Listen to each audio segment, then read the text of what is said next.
Tonight, I took my husband to the airport. I thought it would be just another ordinary business trip, but as we were walking back to the car, my 7-year-old son squeezed my hand so hard it actually hurt. He leaned toward me and whispered in my ear, "Mom, please, let's not go home today. This morning I heard Dad planning something about us.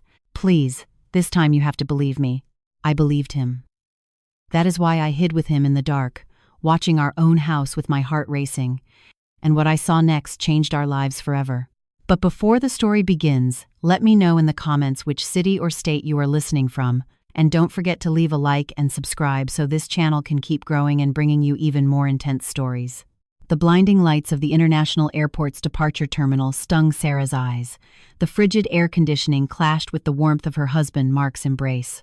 Beside her, Ethan, her 7-year-old son, stood still, his small hand clutching the strap of his dinosaur backpack tightly. Sarah returned Mark's hug, inhaling the scent of the cologne she knew by heart. As always, he looked perfect. His blue dress shirt impeccably ironed, his hair styled with care, and a reassuring smile on his face. Anyone observing them would see the image of a successful, loving husband and father. "This business trip is extremely important, honey," Mark said in his deep, convincing voice. He let go of Sarah, crouched down in front of Ethan, and ruffled his hair. "Ethan, take good care of Mom while Dad is away. It'll only be a few days." The boy didn't smile. He simply nodded once, his gaze fixed on his father's face. To Sarah, this was just another example of her son's reserved nature. Ethan had never been particularly expressive. He observed a lot and spoke little. Mark didn't seem bothered. He let out a brief laugh, kissed the boy's forehead, and stood up. "They're gonna call my flight any minute. I'm heading off," he added. He kissed Sarah's forehead and looked at her with tenderness. "I'll call you as soon as I land. Drive safe on the way home. Try to get some rest. I love you both." Sarah nodded and replied softly, "Take care, please. Let us know when you arrive." Mark smiled once more, that charming smile that had always melted her heart. Then he turned around, confidently grabbed the handle of his carry-on, and walked with a steady stride toward the TSA security checkpoint. Sarah and Ethan stood there, amidst the crowd coming and going, watching Mark's back get smaller and smaller until he disappeared behind the frosted glass automatic doors. Mark's departure left a strange void between Sarah and Ethan. The sound of flight announcements and the echo of footsteps on the terrazzo floor became sharp again. Sarah let out a long sigh. There was always a well of loneliness whenever Mark left, even though she knew it was for work. "Come on, champ, let's go home," she said finally. She took Ethan's hand and noticed it was ice cold. The boy obeyed in silence. They walked down the long corridor leading to the parking garage, their footsteps echoing in unison. Sarah tried to break the quiet.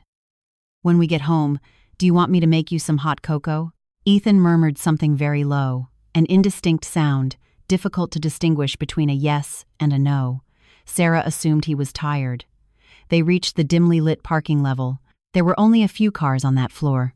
The air was heavier here, almost suffocating. Sarah pressed the button on her key fob, and her SUV flashed its headlights and gave a soft chirp. She headed toward the driver's door, and Ethan approached the rear door. Just as Sarah was about to open her door, she felt a sharp tug on her wrist. Startled, she turned around. Ethan was rigid, gripping her hand with such force that his small fingernails were digging into her skin.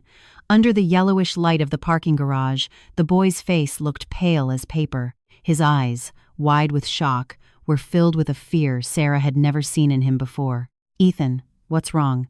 Honey, did you see something?" she asked, crouching down to get to his level. She started to feel her pulse throbbing in her throat. The boy shook his head rapidly, swallowed hard, his lips trembling. He leaned closer to his mother's ear and whispered in a thread of a voice that was almost inaudible, "Mom, let's not go home." Sarah furrowed her brow, not understanding. "What do you mean, let's not go back, sweetie? It's late. We have to go home." Ethan shook his head even harder. His grip became almost painful. "No, Mom, let's not go back," he insisted now with a desperate tone. This morning I heard Dad. He was talking on the phone in his home office. I heard him by accident." Sarah's confusion began to mix with a knot of anxiety. "You heard what, Ethan?" He took a deep breath as if gathering all his courage. "Dad was planning something about us," he said. He said that after we were asleep. He said, "Make sure everything gets taken care of." I didn't understand it all, Mom, but his voice didn't sound like it always does. It sounded horrible. It scared me. Tears began to pool in the boy's eyes. "Please, Mom. This time you have to believe me." That last sentence hit Sarah like a sledgehammer. She froze. She remembered weeks ago when Ethan told her he had seen a strange man watching the house from a car parked across the street. Sarah had ignored it, attributing it to a child's imagination. She also remembered when Ethan confessed he didn't like a new business associate of Mark's at all, and she had asked him to be polite. A fierce battle began inside Sarah. On one hand, logic. Mark was her husband, Ethan's father, the man who had just hugged her sweetly at the airport and said, "I love you." He was about to get on a plane. He would be in another city within a few hours. How could he be plotting something against them? It must be a misunderstanding. Ethan must have misheard. He was, after all, a tired child, perhaps sad about his father's absence, but on the other side was her son's gaze. That look wasn't fantasy. It was pure terror. Ethan was a quiet and very observant boy, not a kid who made up stories to get attention, and his whispered plea, "Please, this time believe me," sounded too real. Sarah held her son's gaze for a long moment. Her heart was beating so hard it made her stomach turn. She didn't know what was happening or who to believe, the perfect husband or the terrified son. But if there was even a minimal possibility that Ethan was telling the truth, she would never forgive herself for ignoring it. She nodded slowly. With a trembling hand, she wiped the tears from Ethan's cheeks. "Okay, honey. Mom believes you." She didn't know what Mark's plan was. She only knew one thing. They would not return home that night. She opened the car door, helped Ethan into the back seat, and buckled his seatbelt. Then she sat behind the wheel. Her hands were shaking so much she struggled to insert the key. She started the engine, and instead of heading toward the usual exit that led to the highway for their gated community, she took the opposite turn, looking for another exit from the parking structure. She drove slowly, left the airport complex, and merged onto the main highway. She didn't have a clear destination. She only knew she couldn't take her son back to the house, which suddenly no longer seemed safe. After driving around for a while, she ended up turning into a dead-end street quite close to the residential estate where they lived. It was a dark spot, hidden behind a row of strip mall shops that were already closed. From there, however, she had a clear view of the entrance to their gated community about 100 yards away. Sarah turned off the engine. "We're going to wait here for a moment," she said softly. The silence inside the car was deafening. The only sounds were the crickets in the bushes across the street and her own breathing. Sarah also turned off the interior lights, plunging the vehicle into total darkness. Ethan remained still in the back seat, his gaze fixed on the entrance gate of the community. Sarah frequently checked the digital clock on the dashboard. 9:40 p.m., 9:50 p.m. Every minute felt like an hour. Doubt began to creep into her mind. She felt ridiculous. What was she doing? Sitting in a car with the engine off, in a dead-end street with her scared son, all because of a whisper she might have misunderstood. Mark would already be flying toward his business meeting. Maybe Ethan had had a nightmare. A pang of guilt pierced her as she thought about doubting her husband. She was cold, not just from the air in the now-off car, but from a diffuse fear that chilled her spine. Ethan whispered in a hoarse voice, "Maybe Mom is wrong. Maybe we should go back home. It'll be warmer there." The boy didn't take his eyes off the community gate. "Wait, Mom," he responded in a tense threat of a voice. "Just a little longer." There was a certainty in that tone that made Sarah stay silent. She decided to wait 15 minutes more. Just at 10 p.m. on the dot, the time Sarah calculated Mark's flight would be landing, a beam of light appeared at the end of the street. Sarah's heart stopped for a second. Instinctively, she ducked and pushed Ethan's head down, although the distance protected them from being seen. "Don't move, honey," she whispered, looking through the small gap between the dashboard and the window. A vehicle approached the entrance of the residential area slowly.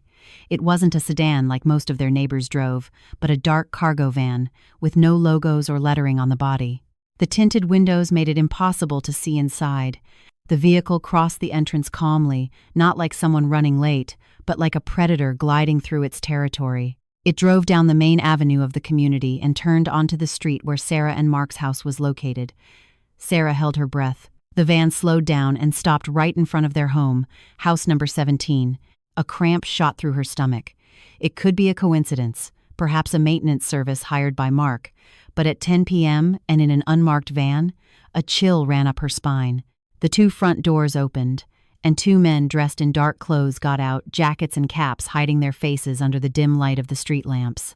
They didn't seem to be carrying visible weapons, which made them even more threatening. They stood for a few seconds in front of the gate, looking both ways. The street was completely deserted. Most neighbors were already asleep. Sarah thought they would try to jump the fence or force the door.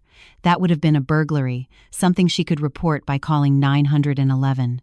But what happened next made her blood run cold. One of the men reached into his pocket and pulled something out. It wasn't a crowbar or a lock-picking tool. It was a key to the front gate. She saw him insert it into the lock. She heard, even from a distance, the soft click that resonated like thunder in the night. The gate opened effortlessly, without noise. "It can't be," gasped Sarah, covering her mouth to stifle a scream. They had a key. The two men crossed the front yard and headed to the main door. The same man took out another key, this time for the front door, and opened it just as easily as Sarah herself would. They entered the house with total naturalness and closed the door behind them as if they owned the place. Sarah's entire body was trembling. This wasn't just any robbery. Thieves don't have copies of the keys, and the only people who had duplicates were her and Mark. Mark, the husband who at that moment was supposed to be hundreds of miles away. Mark, who had given them the keys. "Mom," they went in, whispered Ethan with a broken voice. Dad was the one who sent them. I was right, wasn't I?" Sarah couldn't answer. Her tongue was stuck to the roof of her mouth. Reality was hitting her with brutal force. Ethan was telling the truth. This was actually happening. Her husband had planned this. But why? What were they looking for inside? She hugged herself, trying to contain the tremors. The men didn't turn on the main lights. From where they were, Sarah saw small beams of light dancing behind the living room curtains, flashlights moving calmly, methodically, as if they knew exactly what they were doing. 5 minutes passed, then 10. Sarah remained paralyzed. What should she do? Call the police? What would she say? There are people in my house, but they entered with a key, surely copies my husband gave them. They would think it was a domestic dispute, a hysterical wife. They would go, maybe ring the doorbell. The men would escape. Or worse, they would have a story prepared by Mark, and he would know she and Ethan were alive. He would know his plan had failed. What would he do then? While her mind spun in circles, a subtle smell seeped through the vents of the car. A chemical, pungent, unmistakable smell like gasoline. Sarah looked at Ethan with terror. The boy had noticed it too. His eyes were wide open. "Mom, what's that smell?" he asked. Sarah didn't answer. Her eyes were locked on Ethan's bedroom window on the second floor. Suddenly, a flash of light exploded inside. It wasn't the beam of a flashlight, but a more intense, orange brightness. A second later, another similar light appeared behind the living room curtains. A small spark that grew rapidly. The white curtains were dyed a sinister orange. Fire. "They're burning our house," whimpered Ethan, almost voiceless. Sarah shuddered. Her body went out of control. It wasn't a robbery, it wasn't a scare, it was an attempted murder. Mark didn't just want to get them out of the house. He wanted them to die in there, burned alive while they slept. The business trip, the hug at the airport, the kiss on the forehead, it was all an alibi. A perfect alibi. In that instant, the phone in Sarah's pocket vibrated. She took it out with trembling hands. A text message from Mark. She felt like something was crushing her heart as she opened it. The text was brief. "Just landed, honey. Hope you two are already sleeping peacefully. Love you." Sarah covered her mouth tightly. A wave of nausea rose to her chest. She opened the car door in a rush and vomited onto the cold asphalt. The acidic and bitter taste filled her mouth. She stayed leaning against the door, coughing as her stomach emptied, her entire body shaking no longer from cold, but from the brutal shock destroying her world. In front of her, her house, the place where she had raised Ethan, where she kept all her memories, was burning, devoured by flames. A column of black smoke rose into the night sky, carrying the smell of gasoline and burning objects. Ethan's bedroom window shattered into 1,000 pieces, releasing tongues of fire that licked the facade. It was a real-life hell. "Mom! Mom!" Ethan called from inside the car with an anguished voice. The jolt brought her back to reality. She saw her son pressed against the glass, his face bathed in tears and his eyes wide with panic. She wiped her mouth with her sleeve, forcing herself to calm down. She had to be strong. She had to get Ethan out of there. She slammed the door shut, returned to the driver's seat, and buckled her belt. With hands still trembling, she took one last look at the fire. There, Ethan's baby photos were being consumed, her mother's keepsakes, the special scarf her mother had given her. A whole life reduced to ashes. In the distance, sirens began to be heard approaching. Someone had seen the flames and called the fire department. A new panic seized Sarah. She saw the front door of the house open and the two men in dark clothes run out. They didn't seem agitated, just quick.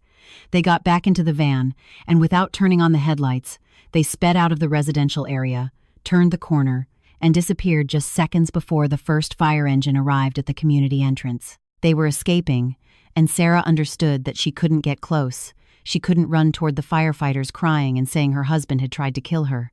No one would believe her. Mark was a respected businessman, a member of the HOA board, always present at donations and neighborhood activities. She, on the other hand, would be the traumatized wife, out of her mind, the fragile woman who had just watched her house burn. And the only key witness would be a 7-year-old child. Her phone vibrated again, but it wasn't a new message. It was the screen lighting up with the text already read. "Hope you two are already sleeping peacefully." That phrase now felt like a cold knife. Mark didn't just want them to die. He wanted them to do so in their sleep, without being able to run, without even knowing what was happening. He wanted them to vanish without a trace. "Love you," closed the message. A cold and calculated lie. The man she had married, whom she had slept next to for 9 years, was a monster. There was no doubt left. It wasn't a misunderstanding. It was attempted murder. Sarah had to leave immediately. She started the car. She couldn't go to any friend's house. They were all Mark's friends too. Nor to any family member's house. Her parents had died, and distant family couldn't protect her. Mark would present himself as the desperate husband, looking for his missing wife and son after the fire. He would spread her photo, ask for help. Everyone, unknowingly, would be his eyes. Sarah and Ethan would become fugitives, hunted by the man supposed to protect them. Her mind raced in all directions. She needed someone Mark didn't know, someone outside his social circle, intelligent, strong, and trustworthy. She remembered then a scene from years ago in her father's office. Mr.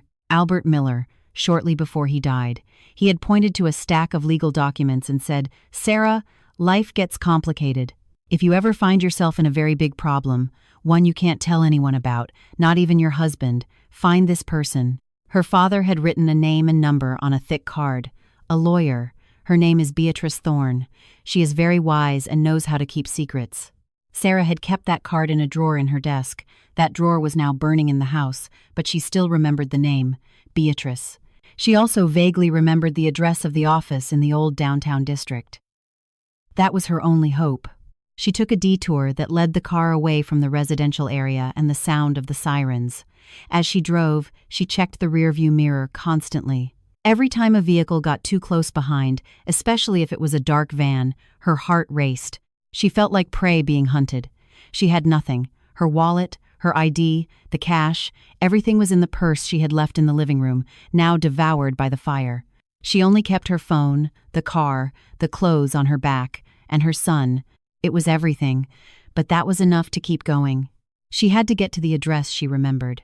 The car finally stopped in front of an old 2-story building in an almost deserted area of the historic downtown. The clock showed 1 a.m. Many streetlights weren't working, and the plaster on the facade was cracked. A faded sign indicated Law Office of Beatrice Thorne and Associates, with letters almost erased by time. The place looked abandoned. Doubt assaulted her again. Had she arrived at the right place? Was Beatrice even still alive or working there? She turned off the engine, and silence wrapped around them suddenly. Ethan was sleeping in the back seat, overcome by exhaustion. Sarah looked at her phone battery. Only 15%. She searched the internet for the office number and called. It rang several times, but no one answered.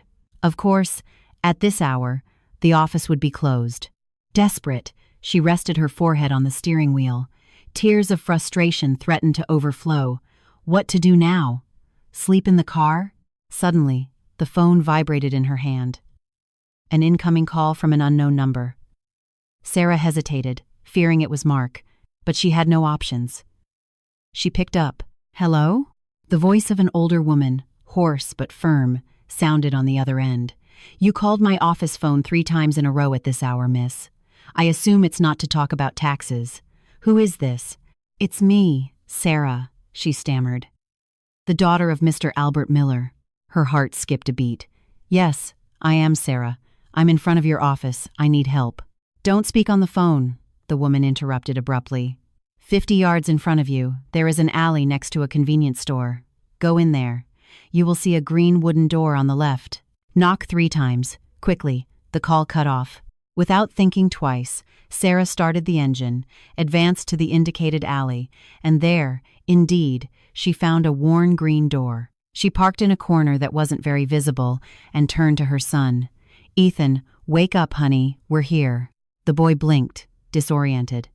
Sarah picked him up, took him out of the car, and held him tight against her as she walked to the door. She knocked 3 times slowly. The door opened almost silently. In the threshold appeared an older woman, 60-something, with white hair gathered in a simple bun. She didn't wear a scarf, but she dressed soberly in a long-sleeved blouse and a long skirt. Her sharp eyes examined Sarah and Ethan from top to bottom. It was Beatrice. Come in, she ordered dryly. Sarah entered what turned out to be a small apartment behind the office. Everything was clean, tidy, and full of books and files. It smelled of old paper and jasmine tea. Beatrice closed the door and slid 3 different bolts, securing the entrance. Sit down. I'll make you some tea, she said, more like an order than a courtesy. Sarah sat on a hard sofa, Ethan curled up next to her, clinging to her arm. Beatrice returned with a tray with 3 steaming cups and a plate of cookies. She handed a cup to each of them. Drink a little, she indicated. Then tell me everything from the beginning without skipping anything. And Sarah spoke. She told her about Mark's business trip, Ethan's whisper at the airport, her decision not to return home. She described the dark van, the keys, the fire that devoured her home, and Mark's text message, that perfect alibi. As she recounted, Beatrice asked no questions. She simply listened with a serene face, only nodding occasionally, as if confirming suspicions she already held. Ethan, now calmer, added a crucial detail. Dad said on the phone, "Make sure about the documents in the safe after the fire starts," he murmured with a low but clear voice. Beatrice's eyes sharpened upon hearing that. The safe, she repeated to herself. When Sarah finished, silence filled the room. Finally, Beatrice put her cup on the table. I feared this day would come. Sarah, she said softly, since your father died, I have watched Mark from a distance. I never trusted him. Now my suspicions have been confirmed. What do you mean? Sarah asked, her voice trembling. That Mark has been after your father's inheritance for a long time. Sarah frowned. What inheritance? My father only left that house, the one that is now destroyed, and a small fund for Ethan's education. We're even still paying off the car. Mark always said his business was tight on money. Beatrice gave a bitter smile. That is what Mark knew and what your father wanted everyone to believe. But your father was a very wealthy man. He hated lazy and greedy people, and he saw those flaws in Mark from the beginning. Beatrice stood up and pulled a thick folder from a locked filing cabinet. Your father made 2 wills. The first, the one Mark knows, is a decoy. The second, the true one, I kept in a safe place. She opened the folder. In the authentic will, your father left his main assets properties in several cities, gold, art collections, investments, and stocks in a very strict trust. That trust can only be released when one of 2 conditions is met. Which ones? Whispered Sarah. The first, that you turn 40. Your father wanted you to be mature enough to manage that fortune. Sarah, who was 32, held her breath. And the second condition? She asked, though she already sensed the answer. Beatrice locked eyes with her. The second is that you, as the primary heir, and Ethan, as the secondary heir, both die. Sarah covered her mouth. It all fit. Somehow, Mark had discovered the existence of that second will.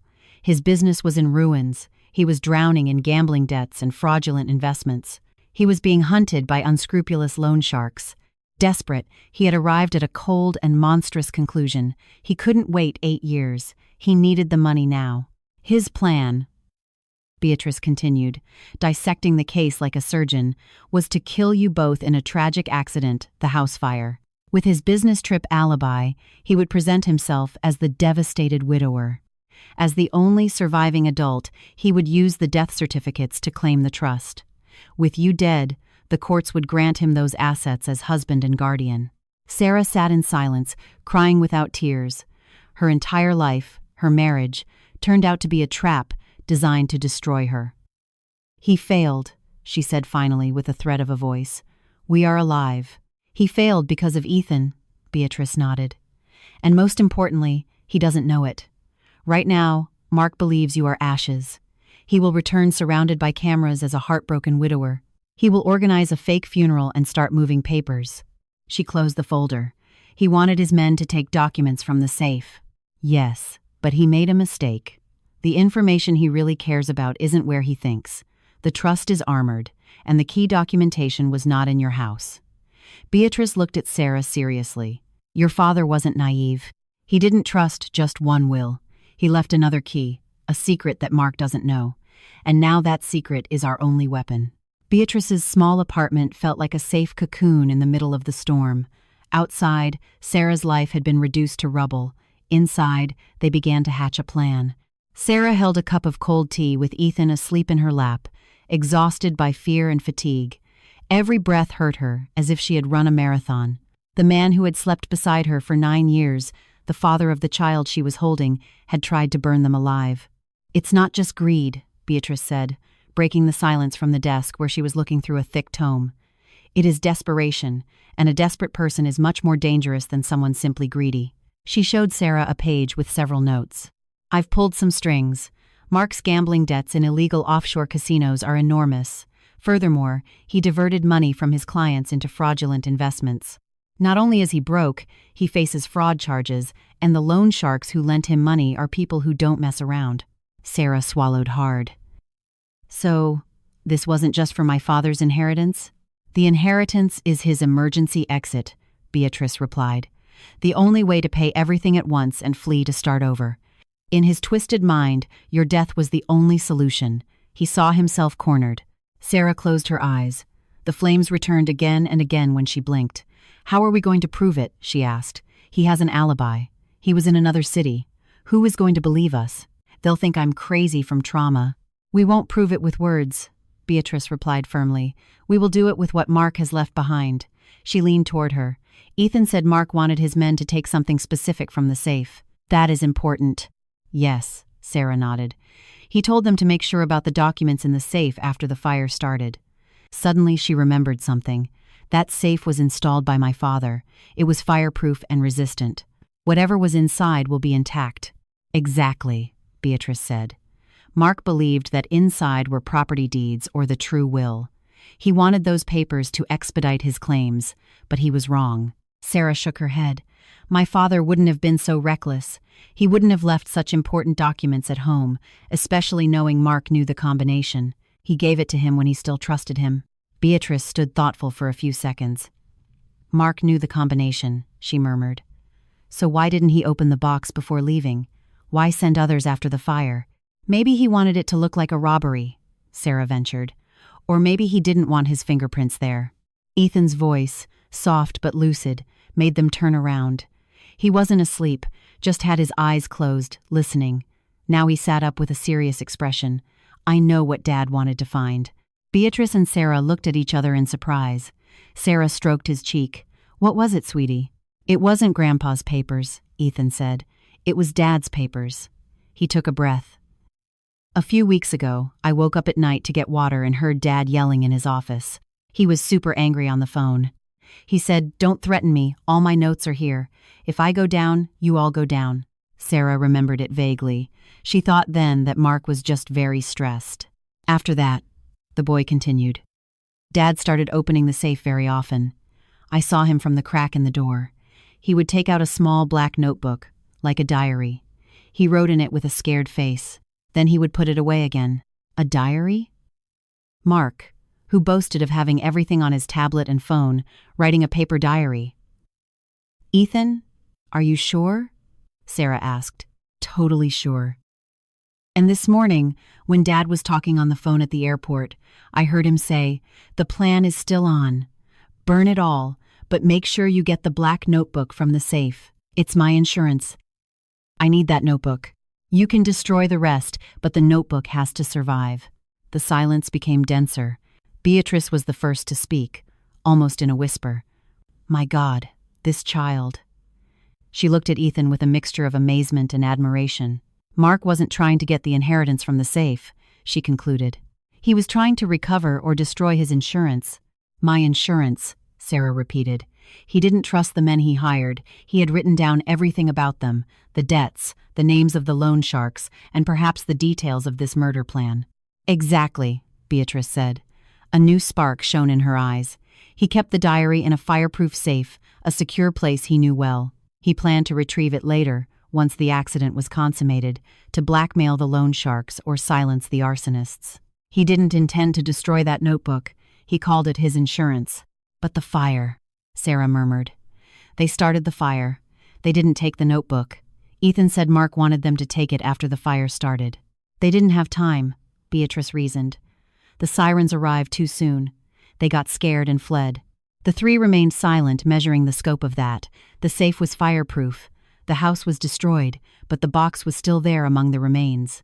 And inside, very likely, slept a small black notebook with all of Mark's dirty secrets. What he considered his insurance had transformed into a ticking time bomb against him, the only physical evidence that could link him and his practically perfect alibi to that crime. "We have to retrieve that notebook," Sarah said finally. Her voice sounded firm now, icy. "Before Mark realizes he failed and sends someone else for it." Beatrice smiled barely with a hard curve on her lips. "Mark won't send anyone, Sarah. He will come himself. He will play his role of devastated widower and then try to recover the diary with his own hands. We have to get there before him." Meanwhile, in another city, Mark walked out of the arrivals gate at the airport. He had just landed. He walked with a steady step, his face calm. He looked at his watch, 10:30 p.m. Perfect, right on time. He had sent the message to Sarah at the exact moment of landing, establishing his alibi in the airport systems and with the phone company. Now he just had to wait. He went to a nearby coffee shop, ordered a black coffee, and sat at a secluded table with his back to the noise, facing a wall with TVs showing news and flight boards. He had to look like a tired executive taking a break before going to the hotel. He took a sip of the bitter coffee and felt a slight tingle in his chest, adrenaline. His men were professionals recommended by one of his lenders. They had agreed to simulate a gas leak, a short circuit, something tragic and accidental. They would enter when the fire was advanced enough, grab the black notebook from the safe, and leave. They had the combination. That notebook was his guarantee. Without it, he would be just a lamb. His phone remained silent. No confirmation call. He shifted in his chair. They should have called as soon as they finished and were away. Why didn't they do it? He looked at the screen with no signal. He looked up at one of the TVs. The local news channel had interrupted regular programming with a breaking news banner. He felt his heart leap into his mouth. The image showed a large fire, a column of black smoke rising into the sky. At the bottom of the image it read, "Fire at Green Valley Estates." The shaky camera focused on the main gate, and for a moment, the number 17 was visible on the charred fence. His house, in flames. "No," he whispered, dropping the cup. The coffee spilled. The porcelain shattered on the floor. Some people turned around alarmed. Mark paid them no attention. The anchor's lips moved, but he only caught. Nothing is yet known about the whereabouts of the occupants of the home. He stood up abruptly, almost knocking over the chair. "No, it can't be," he shouted. The airport security staff rushed over, seeing the commotion. "Sir, calm down. What's happening?" "That," he pointed to the screen with wide eyes. "That is my house. My wife, my son. They are inside. I have to go back. I have to go back right now." It was the most convincing performance of his life. A devastated husband, a father watching the tragedy on a screen from afar. The guards tried to calm him while he, between calculated sobs, called the police in his city. "Please, my house is number 17, Green Valley Estates. My wife's name is Sarah. My son is Ethan. You have to save them." He bought the first ticket back. Everything would be recorded. His image crying at the airport, his desperate call, his hurried return. His alibi would only be reinforced. Meanwhile, dawn was breaking over the blackened remains of Sarah's house. Yellow crime scene tapes crossed the charred entrance. The smell of smoke and chemicals still permeated the air. A handful of firefighters were extinguishing stubborn embers while the investigation team inspected the debris. A black sedan pulled up next to the police tape. Beatrice stepped out of the car with a serene stride, wearing a sober suit and carrying a leather briefcase. She walked directly toward a uniformed officer. "Good morning, officer. I am Beatrice Thorne, attorney for Mr. Albert Miller, legal owner of this property. I am here representing the heir." The officer frowned. "The heir? You refer to Mrs. Sarah? We haven't been able to locate her. We fear the worst." "I understand," Beatrice interrupted calmly, but with authority. "Precisely for that reason I am here. There are legal and personal documents in a fireproof safe in the office. Given the circumstances, I need to ensure they are recovered immediately." At that moment, a taxi braked with a screech. Mark jumped out of the vehicle. He was disheveled, unshaven, with a wrinkled shirt. He hadn't slept a wink all night. His face was livid, eyes red. He ran toward the police tape. "Sarah! Ethan!" he howled. "Where are they? Tell me something." The police stopped him. "Mr. Mark, calm down. We are very sorry. The fire was very intense. We haven't found human remains yet, but yet." That phrase drilled into him. They should have been in the bedroom sleeping. It should be easy to find their bodies. Did that mean they had escaped? It wasn't impossible. The fire was too fast. Unless, he forced himself to cut that thought. He had to concentrate on his role. He fell to his knees, hitting the asphalt with his fists. "No, no," he cried. "It can't be. They have to be in there."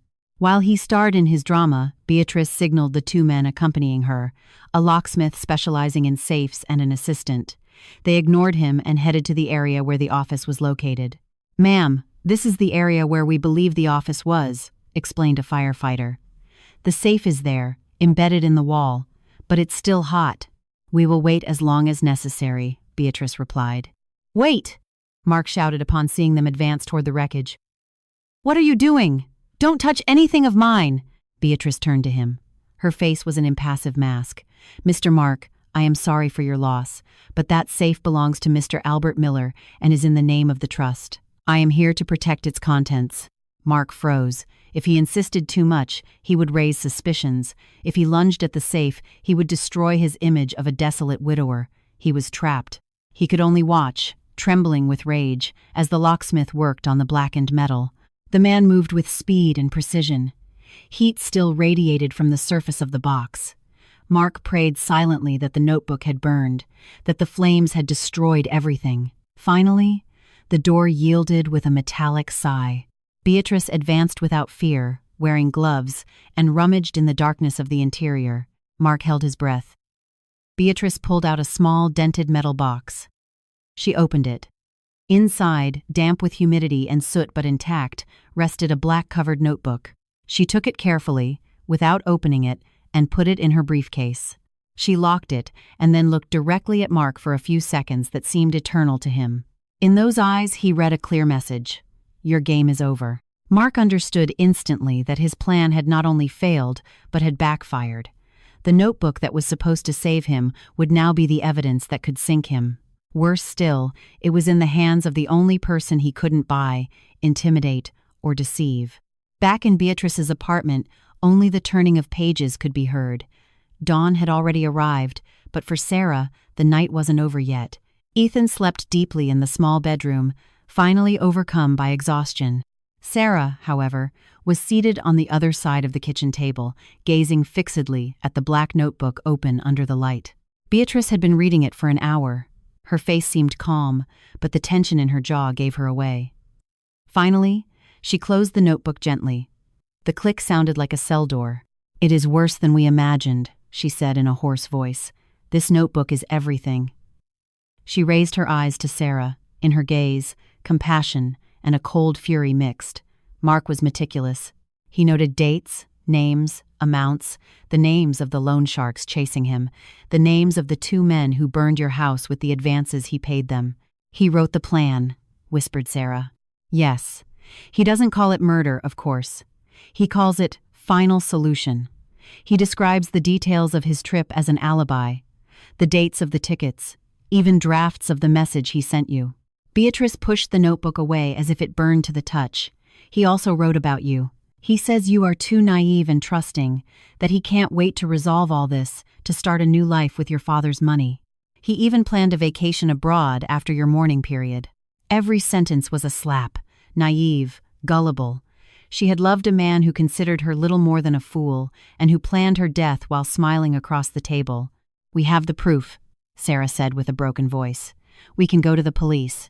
"We can, and this notebook is very strong evidence," Beatrice admitted. "But Mark is cunning. He will hire the best lawyers, claim the diary is fake, or that he wrote it under duress. He will drag the case out for years. The loan sharks won't testify. The arsonists will disappear." She leaned forward. "We don't just want him to go to prison, Sarah. We want to destroy him completely. We want him to confess. We need to catch him committing another crime he cannot deny." On the other side of the city, in an expensive hotel room paid for with the last limits of his credit cards, Mark paced like a caged beast. The act of the devastated widower at the fire scene had gone well, but now there was another problem. The police had officially declared Sarah and Ethan missing.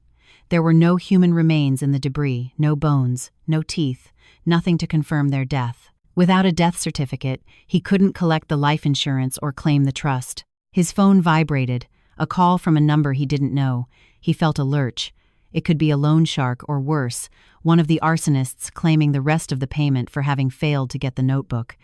He let it ring. He threw the mobile on the bed. He was trapped, penniless, without his insurance, convinced the notebook was already in Beatrice's hands, and now he knew for certain that Sarah and Ethan were alive somewhere, hiding with her. He had to get money. He had to access the inheritance before they used it against him. He mentally reviewed the assets he knew. Only one seemed accessible.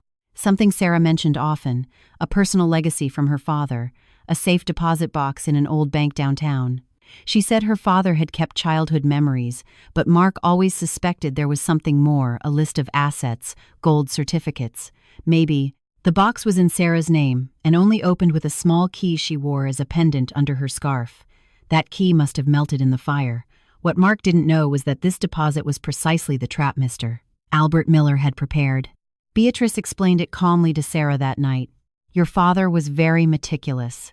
He didn't leave the inheritance in a single place. His assets are distributed in more than a dozen safety deposit boxes in different banks under fake identities. To access them, 2 things are needed: the true will that I have, and the list of locations of the boxes, which is kept precisely in the safety deposit box Mark knows about." "The one at the downtown bank?" Sarah asked. "That very one. Your father knew you would remember the stories of your childhood about that bank. He also knew Mark listened to you. That's why he used it as bait." Beatrice smiled almost imperceptibly. "The box opens with 2 identical keys. He gave one to you, the one you wore hanging. The other he gave to me. Mark is completely unaware of the existence of this second key."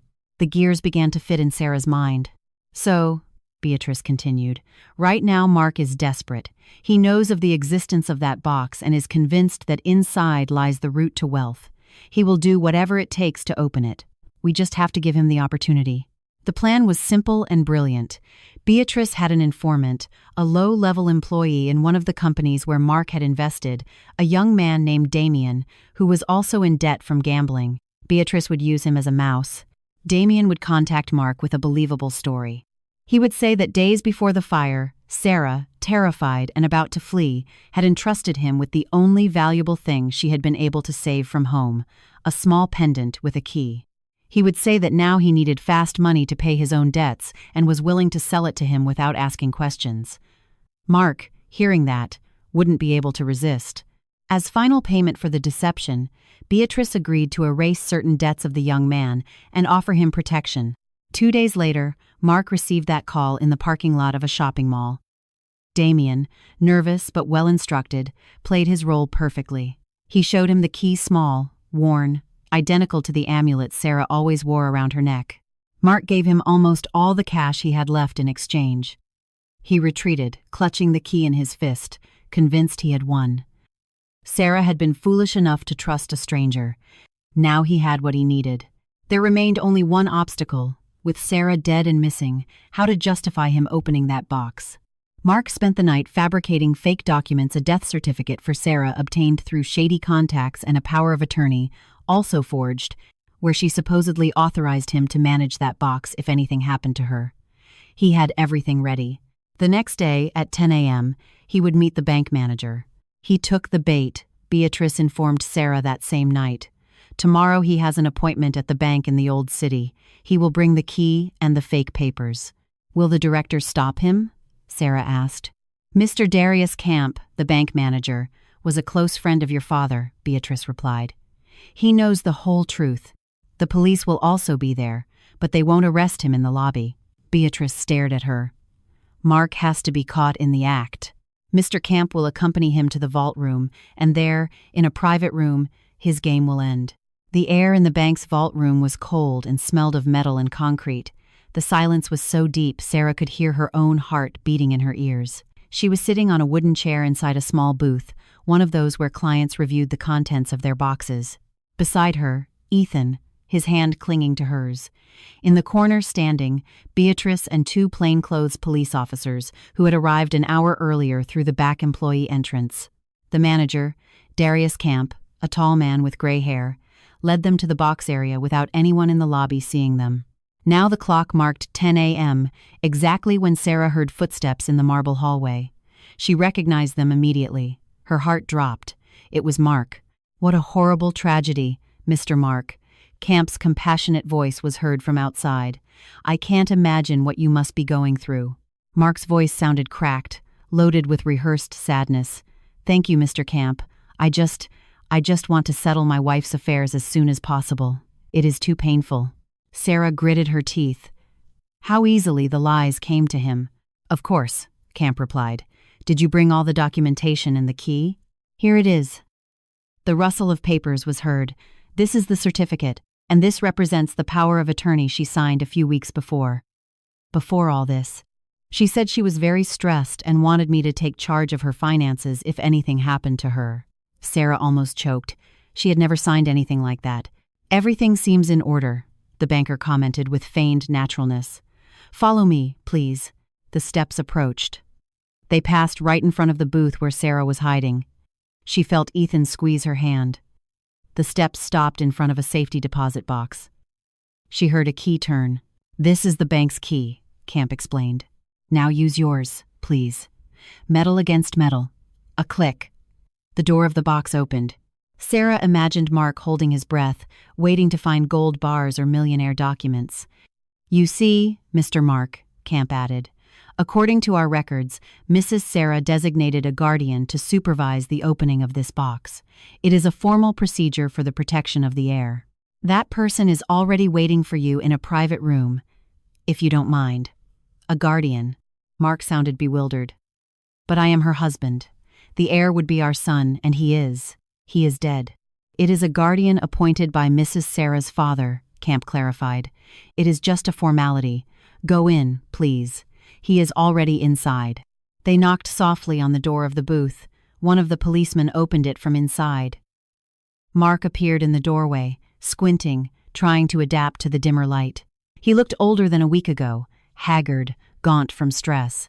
He expected to meet a lawyer or a distant relative. Instead, he saw his wife.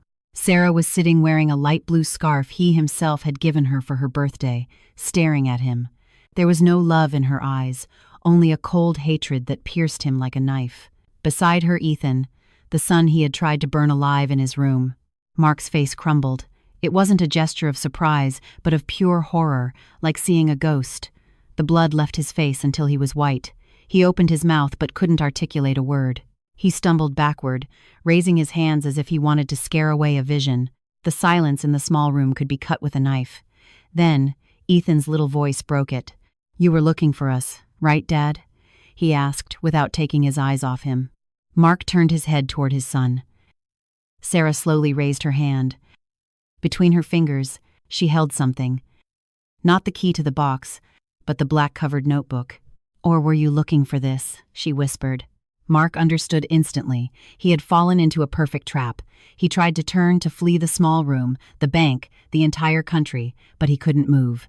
Two plainclothes police officers, who until that moment had remained discreet, grabbed his arms firmly. Camp appeared in the doorframe. His face no longer showed compassion, but coldness. "Mr. Mark," Beatrice said, finally coming out of the shadows. "The game is over." He stopped struggling. He hung there between the agents, defeated. He looked at Sarah one last time. In his eyes, there was no love, only disbelief and total exhaustion. He hadn't been defeated by the police, nor Beatrice, nor the loan sharks. He had been beaten by the wife he underestimated and the son he tried to sacrifice. The interrogation room at the precinct was cold and bare. White walls, a metal table, 3 chairs. Mark, now in an orange prisoner jumpsuit, sat on the other side, pale, but with a contained rage sparking in his eyes. The hour he spent in the holding cell had allowed him to recompose his facade. The role of the devastated widower no longer worked. Now he would play the victim. The door opened. Beatrice, Director Camp, and an implacable-faced inspector named Detective Reynolds entered. Mark exploded. "This is a trap," he shouted, pointing at Beatrice. "This woman always wanted my father-in-law's inheritance." She brainwashed Sarah. "My wife is unstable. They have done all this to frame me. I have nothing to do with that fire. I was in another city. I have an alibi. Hundreds of people saw me at the airport. They saw how I collapsed upon seeing the news." Detective Reynolds didn't flinch. He sat in front of him and placed a thin folder on the table. "Let's end the theater, Mr. Mark," he said with a gravelly voice. "Let's start with the easy stuff." He pulled out a paper. "This is the power of attorney you presented this morning at the bank. Our experts have compared Sarah's signature with authentic documents. It is a very good forgery, but it is still a forgery." Mark snorted. "Sarah gave it to me. She was stressed. Now she is lying. That is all." The inspector took out another document.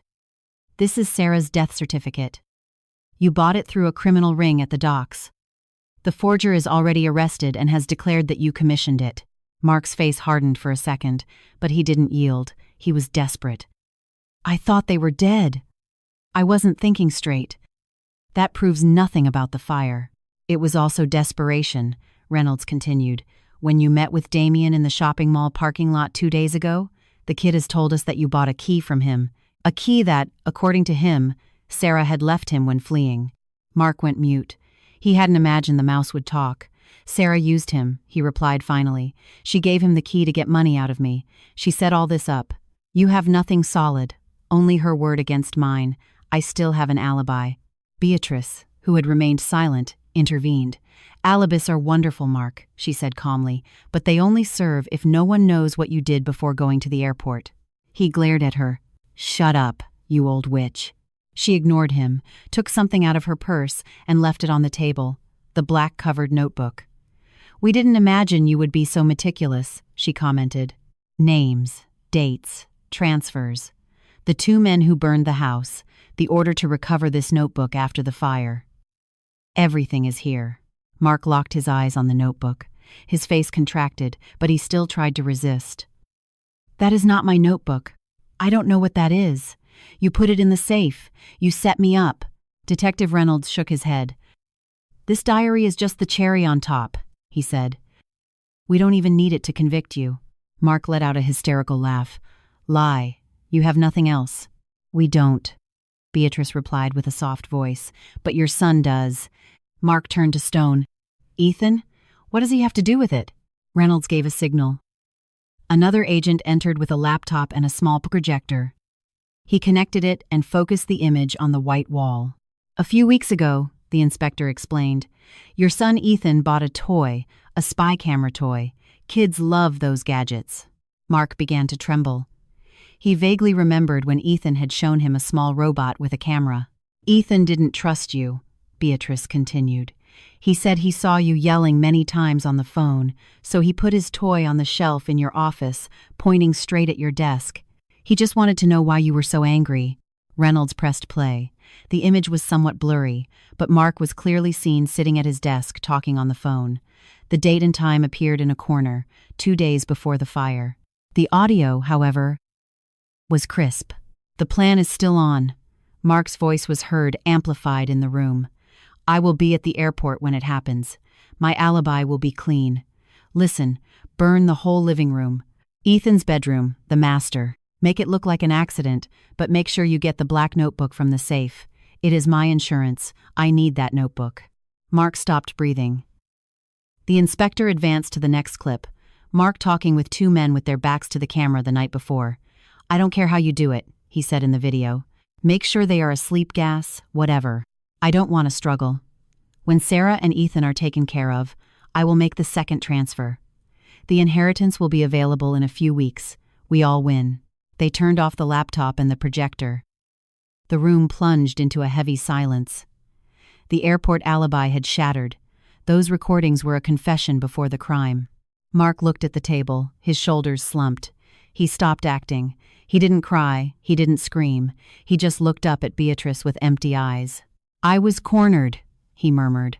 "The loan sharks threatened to hurt Ethan, Sarah too. I did it to protect them." He attempted that last lie, presenting himself as a victim. "No," Beatrice cut him off coldly. "You did it to save your own skin. You were willing to sacrifice them to pay your debts." Finally, he broke. He rested his forehead on the table, his body convulsing with dry sobs. "I had no choice," he repeated over and over. In the adjoining room, behind a one-way mirror, Sarah watched him motionless. She had Ethan hugged against her chest and covered his ears so he wouldn't hear the confession, but she heard every word. She saw the man she had loved reducing himself to a pathetic criminal who was willing to burn his family for money. There was no love left, nor pity, only absolute coldness. Gradually, an immense feeling of relief took over. It was over. The chains that bound her to that man had broken forever. Mark's trial was quick and became news nationwide. The story of the seemingly exemplary businessman attempting to murder his family, the supposedly naive wife who survived, and the quiet son who became a hero, captured the media's attention. The courtroom was packed at every hearing. Sarah and Ethan never attended. Beatrice represented them, protecting them from the media circus. The evidence was devastating. The black diary, the fake documents, Camp's testimony, the forgers, Damien's, and above all, the recordings from Ethan's spy toy. Mark's lawyers argued that the recordings were illegal, that Mark had been manipulated, that he was under extreme pressure from debts. None of that worked. The day of sentencing arrived. Mark, thinner and aged, heard the judge qualify his acts as one of the worst betrayals possible against family and humanity. He was declared guilty of all charges: conspiracy to commit murder, attempted double homicide, arson, and forgery. The sentence was life imprisonment without the possibility of parole. When they took him out of the room for the last time, blinded by camera flashes, there was no trace left of the elegant man he once was. He was just a defeated prisoner. And his punishment didn't end there. Inside prison, Mark was nobody. He had no money to buy protection, and the news that he had written down the specific identities of several loan sharks and hitmen in his diary leaked out. He had broken the code of the criminal world. Those creditors with connections inside the prison didn't forgive him. His life behind bars, just as Beatrice had predicted, became a living hell. Constant fear, threats, assaults. He lost his freedom, his family, and any trace of prestige. He was left only with remorse and terror of tomorrow.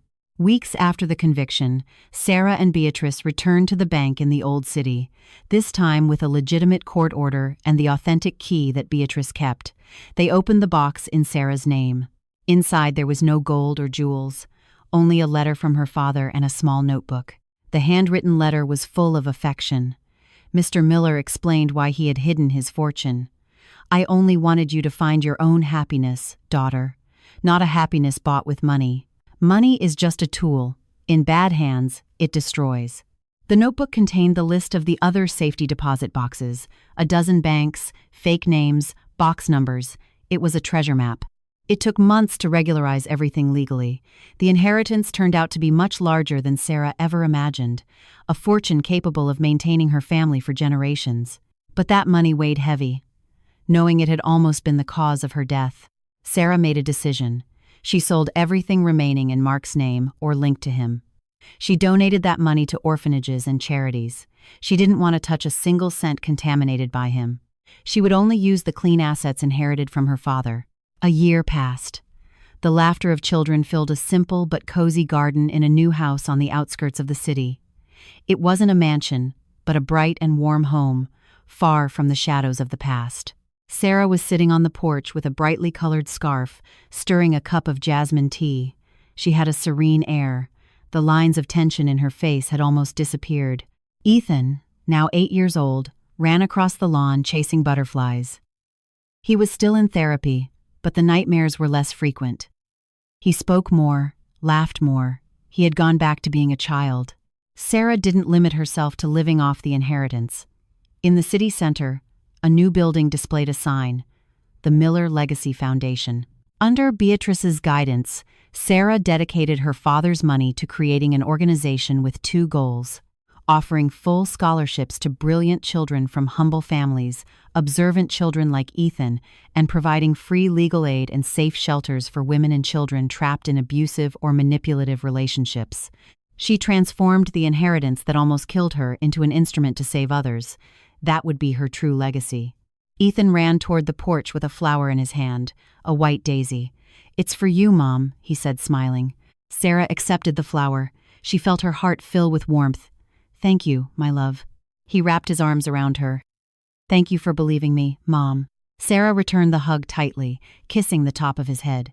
Those words, which in the airport parking lot had been pronounced between tears and terror, now sounded full of peace. "I'm the one who has to thank you," she whispered. "You are my hero. You saved us." They sat together on the porch, contemplating the garden bathed in the golden light of the afternoon. Mark's shadow had vanished. The fire had been extinguished. Only a new dawn remained, a secure future, and the indestructible love between a mother and her son, who had passed through the fire and emerged victorious. And now, before you close this story, I want you to put yourself in Sarah's place for a second. If your son or daughter whispered something like that in your ear, would you believe them right away, or would you think it's just childish imagination? Would you dare to defy logic and distrust the person you sleep next to every night? Tell me in the comments what you would have done. Would you have gone home as usual? Or would you have done the same as Sarah and stayed watching in the dark? I am very interested to read your thoughts because sometimes a simple decision, like the one that night in the parking lot, can change everything. And since you've reached the end of this story, tell me also which city or country you are listening from. I love knowing how far these stories reach and who is on the other side of the screen. If this story kept you in suspense, if at any moment you felt your heart racing, don't forget to subscribe to the channel, leave your like, and share the video. That helps me a lot to keep creating stories even more intense, darker, and with twists you don't expect.